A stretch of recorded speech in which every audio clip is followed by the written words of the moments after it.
Председателката Гордана Силјановска-Давкова денеска и утре ќе престојува во официјална посета на Црна Гора. Таа ќе учествува на форумот Парламентите и демократијата, каде ќе се дискутира за улогата на законодавните домови во зајакнувањето на демократските процеси. Форумот е организиран од Парламентот на Црна Гора со учество на представници од повеќе земји. Во рамките на посетата, Силјановска-Давкова ќе оствари билатерални средби со црногорски политичари и парламентарци. Се очекува да разговараат за можностите за продлабочување на соработката меѓу Македонија и Црна Гора, особено во контекст на европските интеграции и регионалната стабилност. Владата на Република Македонија воведе нова иницијатива за помош на семејствата кои се соочуваат со економски тешкоти.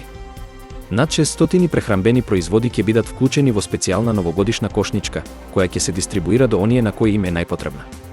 Целта е да се обезбедат основни животни намирници за социјално загрозените граѓани во текот на празничниот период. Според владините представници, проектот е дел од поширока стратегија за намалување на сиромаштијата и зголемување на социјалната поддршка. Прехранбените производи ќе бидат избрани според основните потреби на семејствата, а ќе бидат дистрибуирани преку соработка со локалните самоуправи и хуманитарните организации. Српската опозиција повторно ја блокираше зградата на Основниот суд во Нови Сад, како дел од протестите против власта на председателот Александар Вучик. Со оваа акција, опозицијата сака да изрази незадоволство од, како што велат, корупцијата и злоупотребата на правосудниот систем за политички цели. Лидерите на опозицијата ги повикаа граѓаните на масовна поддршка, истакнувајќи дека само преку притисок може да се постигнат промени. Протестот е дел од пошироката кампања на опозицијските партии за демократизација на Србија и за јакнување на независноста на институциите. Блокадата на судот, според организаторите, символизира протест против заробените институции и е обид да се сврти вниманието на меѓународната јавност на состојбата со владеењето на правото во земјата.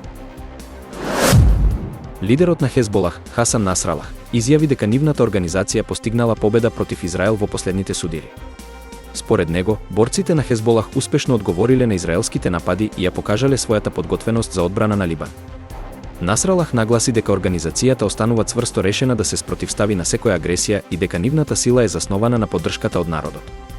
Тој додаде дека Хезболах продолжува да ги зајакнува своите капацитети и да се подготвува за можни идни конфликти. Насралах ја обвини израелската страна за провокации и предупреди дека Хезболах нема да дозволи никакво кршење на либанскиот суверенитет. Според него, моменталната ситуација е доказ за способноста на Хезболах да одржи рамнотежа на силите во регионот. Руските ракетни напади предизвикаа сериозна штета на енергетската инфраструктура на Украина, оставајќи речиси 1 милион луѓе без електрична енергија.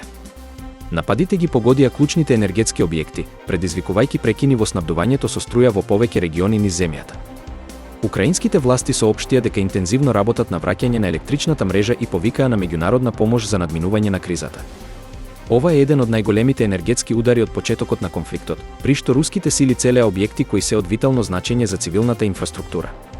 Председателот Володимир Зеленски ги осуди нападите, нарекувајќи ги акт на тероризам, и нагласи дека Украина ќе продолжи да се брани и покрај ваквите тешкоти.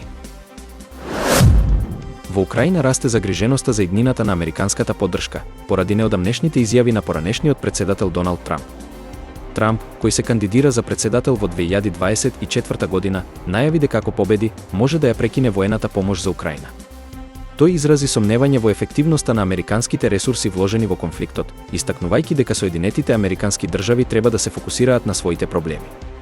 Меѓутоа, многумина во Украина стравуваат дека прекинот на помошта би имал катастрофални последици по нивната одбрана и стабилност. Украинските власти се надеваат дека Соединетите американски држави ќе продолжат да ја поддржуваат нивната борба против Русија, но истовремено се свесни за политичките притисоци во самите Соединети американски држави. Трамп останува популарен меѓу некои слоеви на американското општество, што го прави исходот на председателските избори клучен за иднината на Украина.